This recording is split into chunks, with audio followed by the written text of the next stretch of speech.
Hi, welcome to Live on KEXP at Home. I'm your host, DJ Morgan from listener-powered independent 90.3 FM KEXP in Seattle, where we stream worldwide at kexp.org and on our mobile apps. And we're so happy to continue to connect you with live music, even while we remain socially distant and working from home as much as possible. And all of this is made possible with your support. So thank you so much for supporting KEXP. And we are so happy to be joined today by Squid. Welcome. Hi, you guys. Hey. Thanks for having us. Yeah, it's so nice to hang with you today. Thanks so much for making this time. I'll just go around the room and see where you're all at. Laurie, where are you? I'm in Easton, Bristol. Yeah. Awesome. Thanks for joining us today. Anton and Arthur are together. Where are you guys? We're in my place in Wiltshire. We've had a day in the studio today, and Arthur normally lives in London, but he's come to stay with me, which is a great pleasure. Yeah, I'm in the guest bedroom. That's a good Tuesday. Nice. Roommates for the day. Yeah. Louis, how you doing? Where are you? I'm good. I'm just up the road from Laurie. I was wondering earlier if I could actually maybe see his house from my window, but there's definitely a view of Easton down the road. So yeah, we're not far from each other. Cool. Ollie, how you doing? Where are you? Yeah, I'm good, thank you. I'm just down the road from Louis.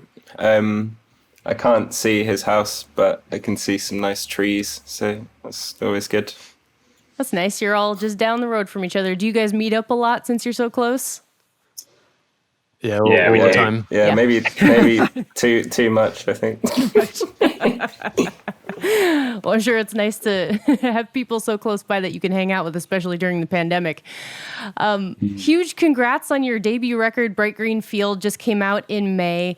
It's really, truly an amazing record. It's been getting just across the board great reviews. How does it feel to have it out in the world? Ollie, let's start with you. Yeah, it feels incredible. It was very strange kind of getting the recognition that it got. Yeah, it just feels really nice to have an album out, and I think we're all super happy with it, and we're still super happy with it even a year after recording it, which is I think quite rare for us. We tend to move on quite quickly, but this one's stuck, which is really nice. That's awesome. Louis, how's it feel for you? Yeah, really nice. I think we were looking forward to it being out for quite a while. We'd been sitting with it for a little while as well. So now that it's out, we're kind of working on some new stuff as well. So it's funny having it as a reference for everything we're doing moving forward. Oh yeah, I bet that's interesting. Anton and Arthur, how's it been for you? And you said you're recording today. Is that part of the new recording? Yeah, so we're just trying to press on with getting as much new stuff down as possible at the moment, and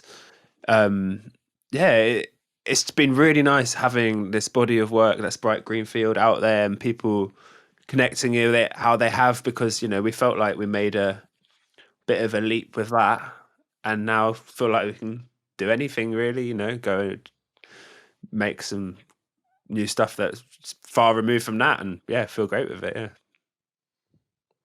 Cool. Anything to add, Anton?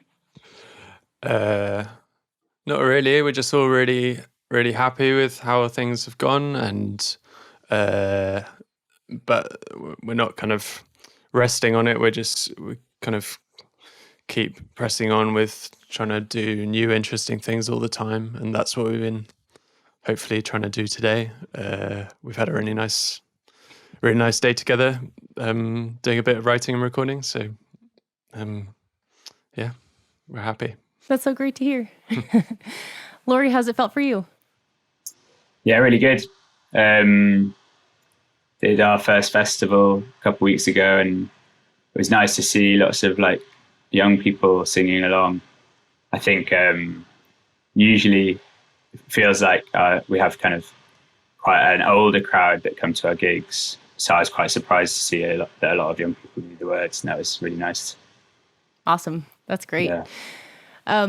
So you mentioned this record was recorded over a year ago. Were there parts of it where it was pre-lockdown and then working in into the pandemic. How was the recording process of this album? And I know you worked with Dan Carey again of Speedy Wonderground. Ollie, let's start with you, and then if anyone else wants to add anything.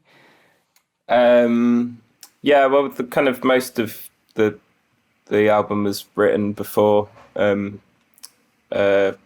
we even knew what coronavirus was. So kind of all most of, I reckon about 80% of the work was done kind of by late 2019. And then we went to a pub in Chippenham where I grew up that was shut during lockdown, and just set up camp there and kind of fine-tuned some songs and wrote another song, Peel Street. And then we just went on to Dan's studio to record the whole thing. So yeah, it was kind of a strange time to record it, but I don't think it fed too much into it. It wasn't like a logistical nightmare for us. It all kind of slotted into place, which was, we were really fortunate to be able to do. You cut out just for a second for me. Did you say you wrote this record in a pub? We wrote it kind of over 2 years, I reckon. But we kind of went to this pub to kind of hammer out the last ideas and tighten the screws, so to speak, I think. But yeah, some of it was written in a pub. One track was written in a pub. Nice. It was probably one of the most exciting times to be in a pub because they'd been shut for about 4 months. So the idea of going there to finish off the album was like very fun for us. Didn't have any pints though, did we? We had a few. Yeah, not many pints, I think, because a bit of a pandemic. There's no pubs open, so a lot of the beer had gone off, which allowed us to focus, I think, a little bit better than if there were free-flowing pints. They didn't restock the kegs, so all the beer was spoiled? Yeah, there was no one to drink it. Oh, no. So, yeah. I mean, it's only been recently that pubs in the UK have reopened. So it was nice going back to the Old Road Tavern in Chippenham and performing it to all the crew there, Lindsay and everyone. Shouts out to them. This time round, when we were performing there, they did have pints again. Yep. There were plenty of those to be drunk. Good. You got to celebrate a little bit. That's nice. Yeah. So this record is so sonically ambitious. Did having that sort of concentrated time during the pandemic affect the sound of this record rather than how you envision it might have sounded otherwise in the before times? Well, it was kind of like a case of, because we weren't able to see anyone, it was kind of, I think, the longest we'd gone without seeing one another since we'd become friends. So we were kind of having to teach ourselves ways of writing and focusing, using the internet a lot more as a tool, using software as tools to write. So we kind of developed a way of writing that was quite new to us, which was to come up with an idea, send it on, let that snowball, add another idea on again. And it worked. It wasn't ideal, but it did mean that when we finally got to see each other again in Chippenham, we'd kind of been using, I think, hopefully using the time to the best of our ability.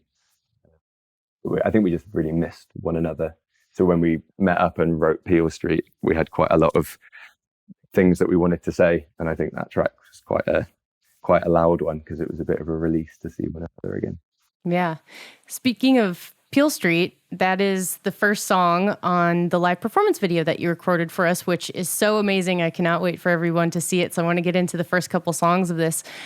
Speaking of Peel Street, you mentioned that was the first song where you got to get back together and it was really fun to record. What else is that song about? What are the lyrics about? They're about an author called Anna Kavan. She wrote a book called Ice, and it's quite an experimental book in the way that it's written. There's no kind of character names, and it jumps from kind kind of like strange place to strange place. So you're like she writes about a big ice shelf coming to destroy the world, and then on the next page you're in like medieval Spain killing a dragon or something. So it's like, wow. But she had a really interesting life, and sometimes her kind of personal life overshadows her kind of ability as a writer. And I thought it's kind of like an ode to how amazing of a writer she is, rather than, you know, her personal life that people tend to focus on a bit more sometimes. But yeah, she's great. Cool. That's a great recommendation. I need to read that. This is Peel Street from Squid, live on KEXP at home, and then we'll hear the song G.S.K. afterwards. I'm DJ Morgan speaking to Squid. It is live on KEXP at home. A vegan pizza joint. There's a lot.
following me.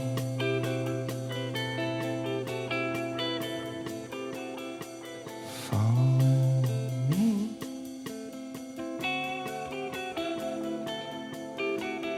Following me.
The sun sets on the Glaxo climb.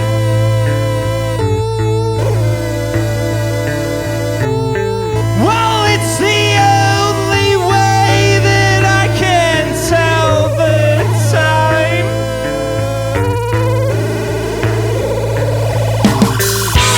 White neon bikes on the hillside. Mosquito nuts, they cover the buildings on Concrete Island. I wave at the businessman on Concrete Island. Well, I hope my dinner is warm on Concrete Island. I wave at the businessman on Concrete Island. Well, I've been here for too long.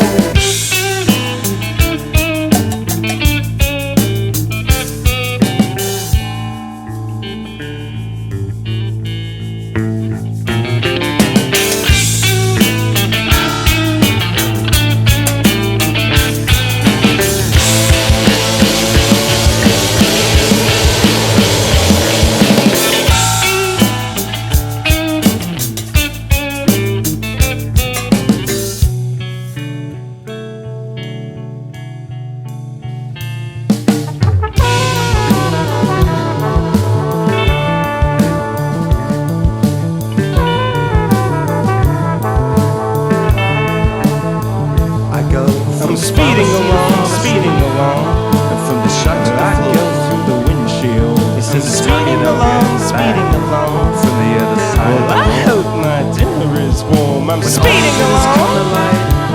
I'll be the one I pray to the G.S.K. I'm speeding along. Get back from the other sweet spot side of the wall. I'm speeding along. The pharmacy. I'm from the shack to the floor. I'm speeding along. The other sweet spot side of the wall.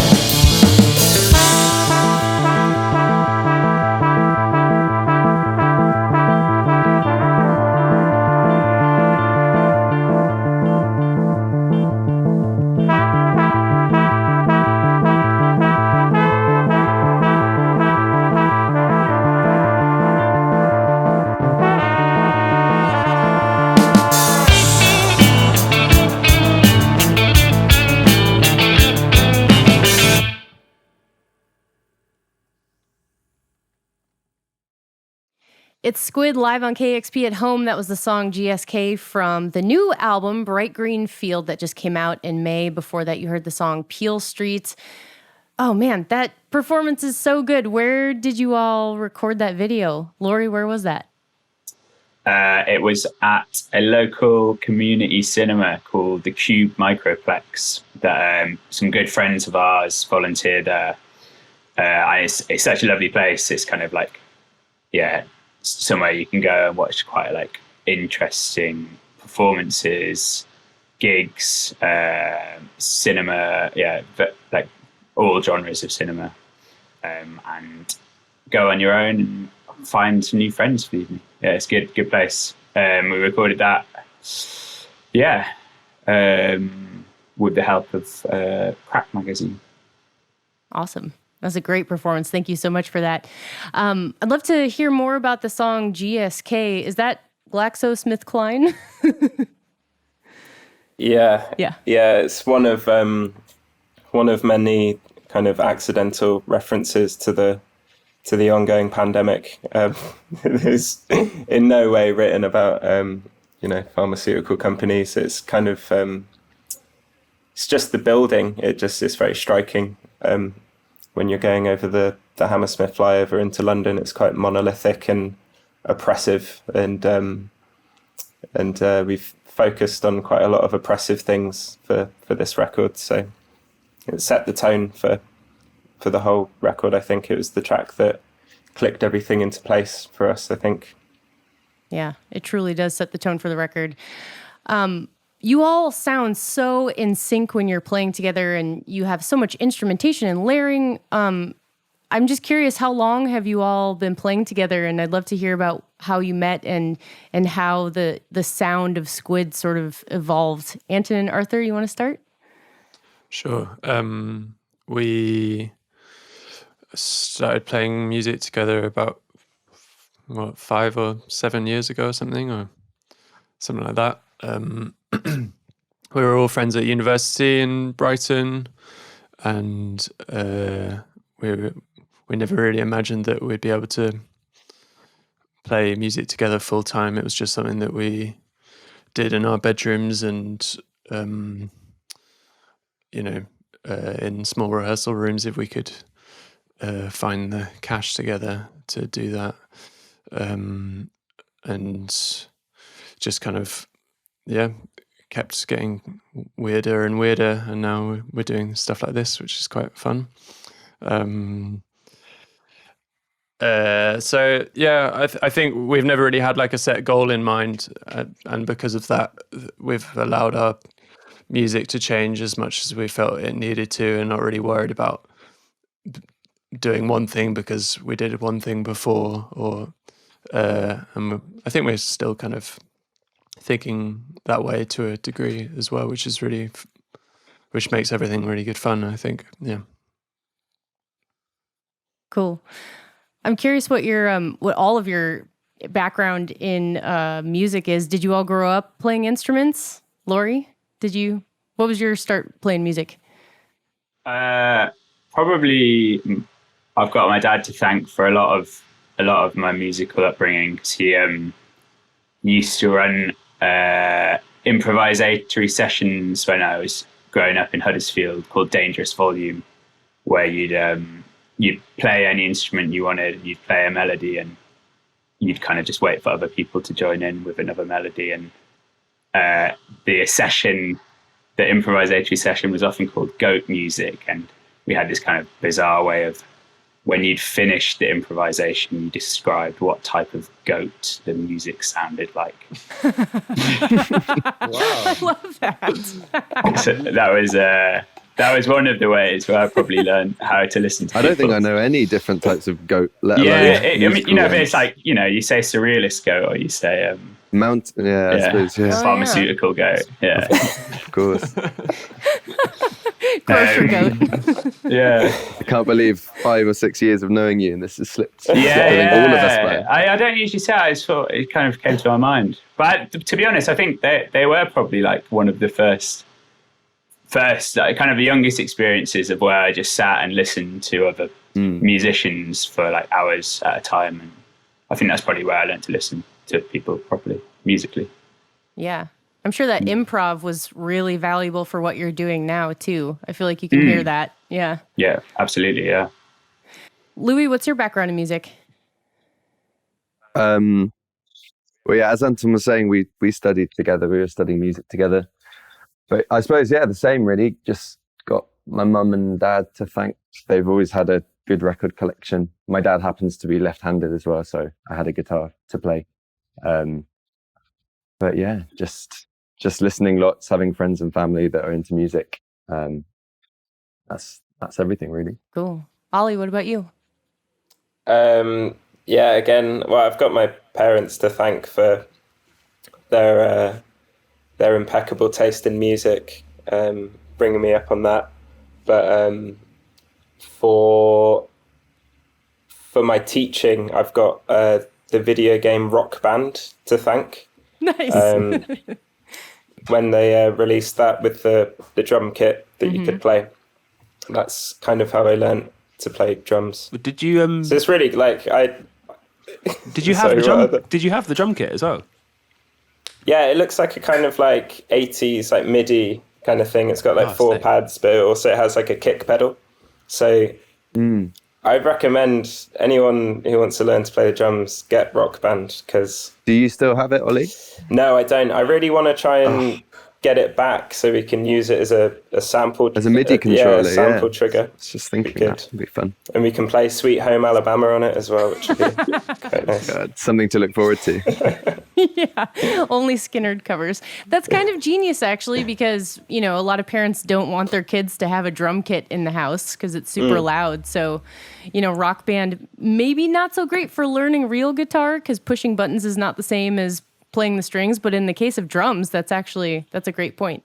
Yeah, exactly. There was a big debate when it came out, when Guitar Hero started coming out, and people were saying, but it doesn't actually teach you guitar. And then Rock Band came out with the drum kit. It's amazing. That's awesome. Arthur, what's your background? Yeah, I guess like ever since I've been tiny, I've always just liked listening and enjoying like absolutely like just anything that moves you musically. And luckily, like I feel like being in London like my whole life has been just a rich like tapestry of like experiences, from clubs to venues and all sorts of scenes that just float past me, and I think this is just normal. But I think looking back, I was so lucky to go to so many of those shows and events like that. Just I feel we've been especially since we've been so like starved of them over the past year and a half. Like I feel like it's such an important part of my daily life. My life is just going to see moving live music like and in all sorts of venues. And I think that's been my main thing, you know, just looking at the stage and being like, you know, I want to be there. And it's just, I think so many people get that when they see bands. Yeah. Does anybody else save their ticket stubs from shows you've been to and like look back through them and Oh God, there's some shockers. Yeah, my childhood bedroom's still got a little print in, and I've just over the years tucked in lots of festival tickets and also lots of gig tickets, and there's quite a lot of gigs that I've been to that I wouldn't want to go to again. I think got kicked out of Bring Me the Horizon for stage diving as well in like 2009. I wouldn't go back to that, but there have been some good ones. That seems like such a benign thing to get kicked out for. Like, aren't you supposed to yes. stage dive at shows? That's the O2 Academy for you. Fair enough. Shots fired. Shots fired. Speaking of live music, I know you said you got to play a festival, but have you been playing many other shows since lockdowns sort of loosened up? Yeah, we did that. We did you go ahead. a tour like around the UK with all of us and our managers and Max Gold, our sound engineer, and like we played loads of seated venues. We called it Fieldworks because we wanted to test lots of new material. That was great. That was amazing.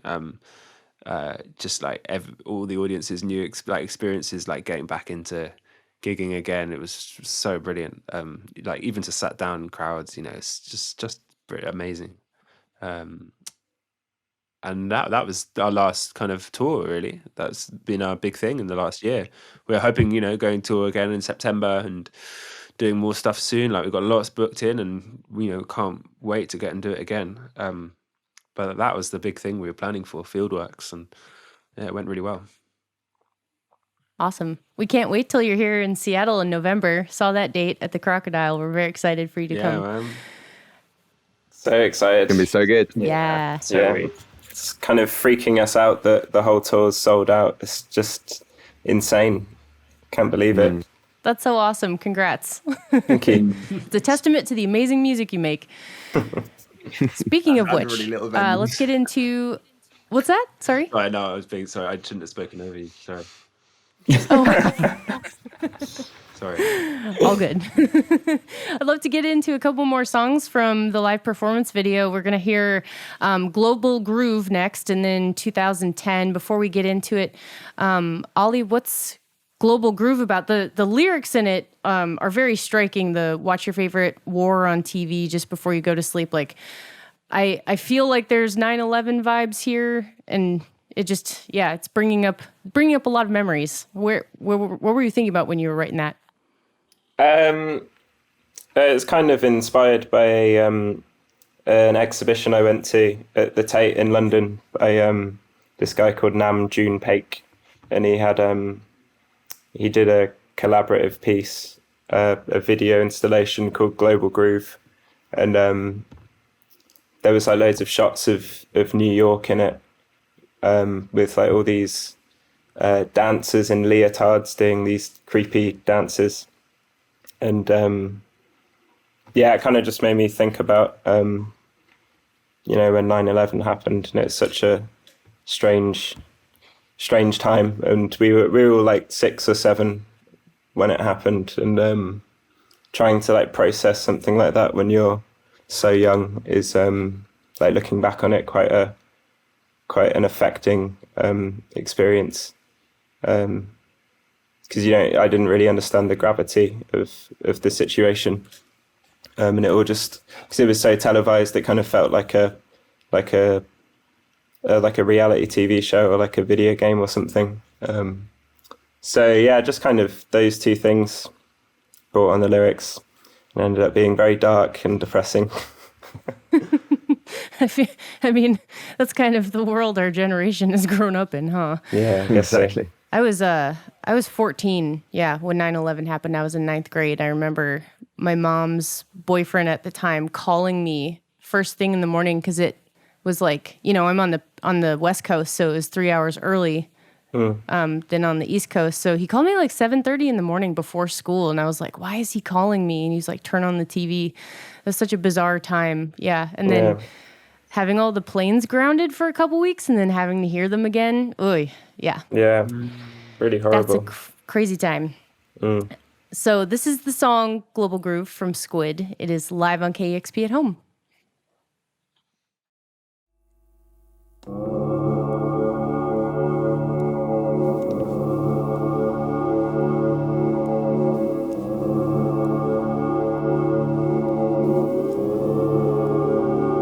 This tight lycra round my hips and a sweat band that fits round my head.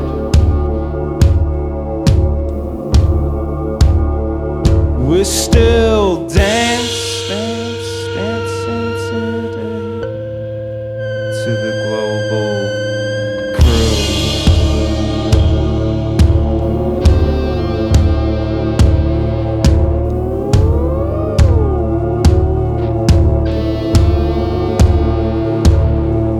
Well, the TV guy gets fatter as the days pass by. And those taxis do a dance as I watch from the sky. Global groove, global groove, global groove, global groove. We're still tapping away to the global groove.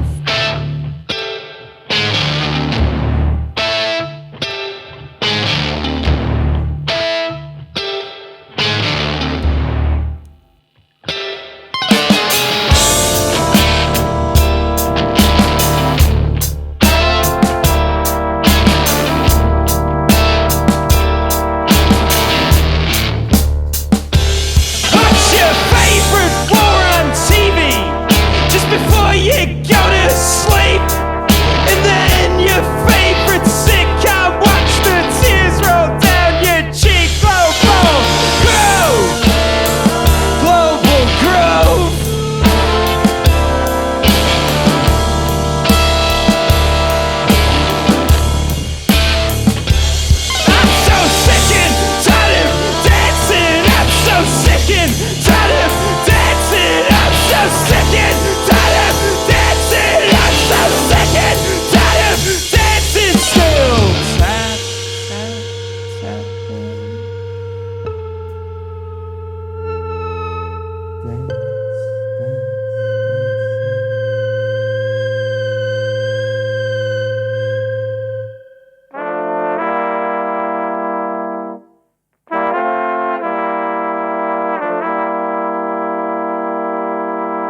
being exposed to that much realism.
Where there's no taste, always a flavor of things to come.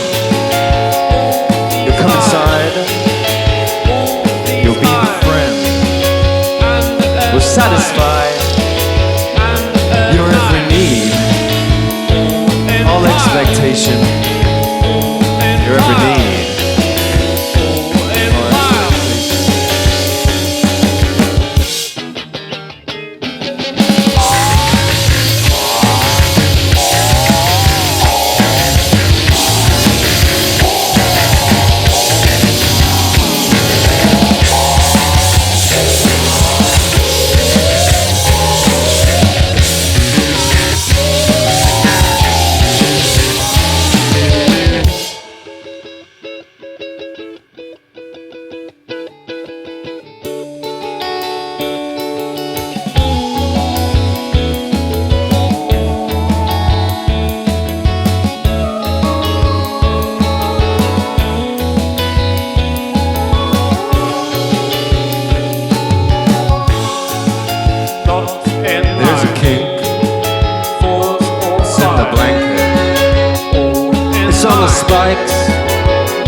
It's Squid live on KEXP at home. I'm DJ Morgan from KEXP. Speaking to Squid, you just heard 2010 and before that Global Groove, both from the new album Bright Green Field that came out this past May.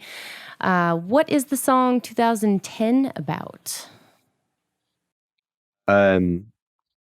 It's really about the kind of changing face of the environment that you live in as you kind of grow up in it and see elements of it change and become ever increasingly commercialized.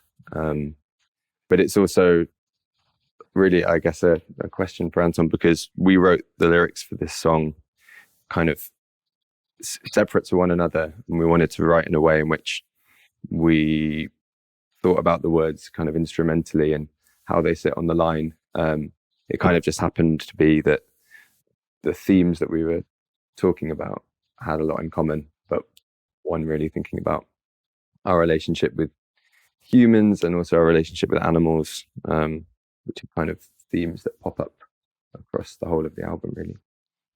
Yeah, that's interesting. I was going to ask you about the sort of dueling lyrics. So you kind of wrote them separately and then came together and realized you were sort of talking about similar things. Yeah, not necessarily that we're talking about the same things. It's just that we'd noticed kind of similar sentiments shared within those themes, and we ended up some of the language used for both things ended up being really appropriate. So it was kind of quite an interesting process, and one we hadn't really explored lyrically before. It's interesting to think about music in that way, in the sense that one song doesn't have to be about one thing all the time. It's kind of funny that we always feel like we have to put, kind of something in a bubble and say this song's about this and this song's about this and this song's about. But actually, what happened is, even though we kind of moved away from doing that, we ended up finding a lot of common ground, and so it was kind of interesting process.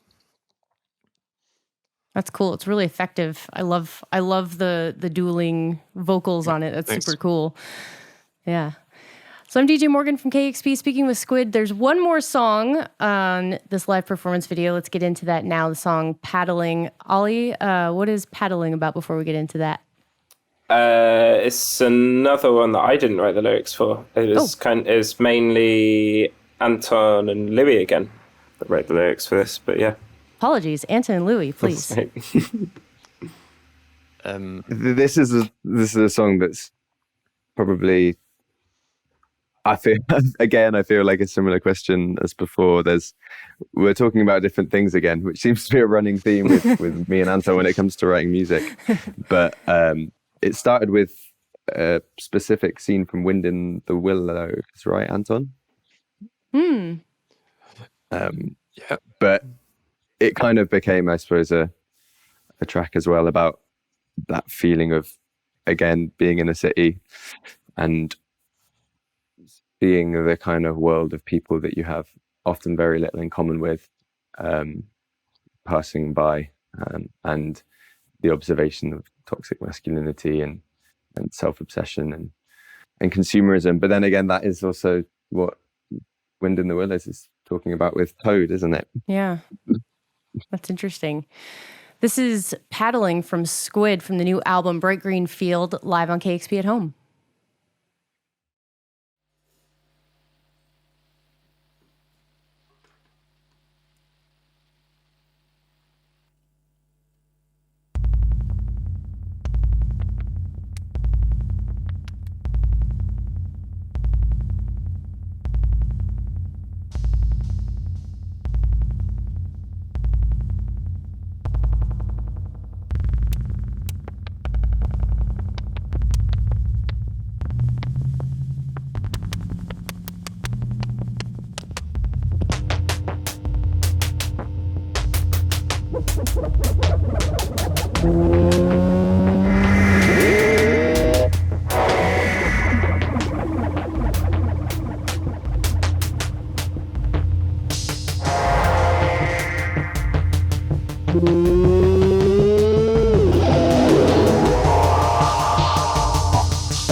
It's Squid live on KEXP at home. I'm DJ Morgan from KEXP. That was the song Paddling from the new album Bright Green Field.